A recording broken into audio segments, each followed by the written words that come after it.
আজ বলবো বন্ধুরা তোমাদের মন্ত্রযোগ নিয়ে। মন্ত্রযোগ একটি নির্দিষ্ট নিয়মে আরাধ্য দেবতার নাম বা মন্ত্র জপ করতে করতে তার সঙ্গে একাত্ম হয়ে যাওয়াই মন্ত্রযোগ।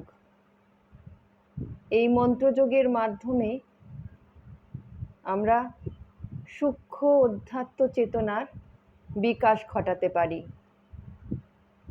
এই মন্ত্রযোগ 3 প্রকারের হয়। প্রথম প্রকার হলো বাচিক মন্ত্রযোগ। বাচিক অর্থ উচ্চ স্বরে মন্ত্র জপ করতে থাকা, সেই মন্ত্রোচ্চারণ সকলে শুনতে পাবে, এটাকে বলে বাচিক মন্ত্র জপ। দ্বিতীয় প্রকার হলো উপাংশু। উপাংশু মানে শুধুমাত্র ঠোঁট নড়বে, মন্ত্রোচ্চারণ কেউ শুনতে পাবে না, এই প্রকারের হলো উপাংশু জপ। তৃতীয় প্রকার এবং শেষ প্রকার হলো মানস জপ। মানস জপে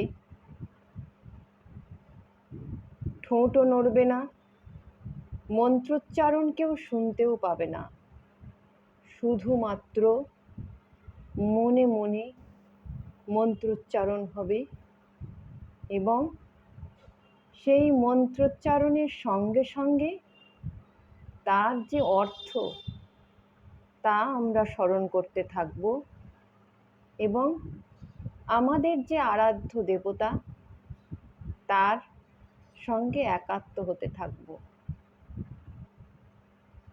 একে বলে মানস জপ। এই মানস জপ হলো শ্রেষ্ঠ জপ। মন্ত্রযোগের মাধ্যমে আমরা খুব সহজেই একাগ্রতা লাভ করতে পারি।